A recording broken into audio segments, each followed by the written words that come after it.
Hello friends,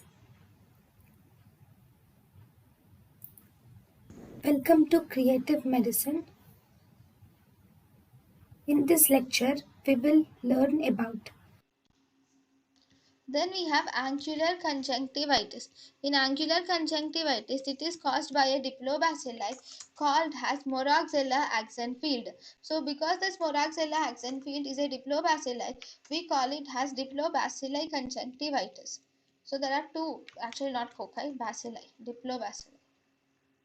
Okay, now here angular conjunctivitis, here the redness is mainly confined to the angles, is seen here in angular conjunctivitis.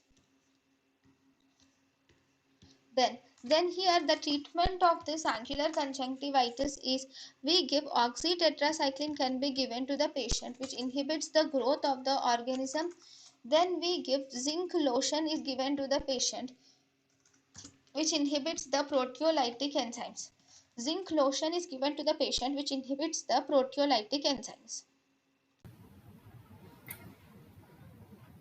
thank you and thank you for watching.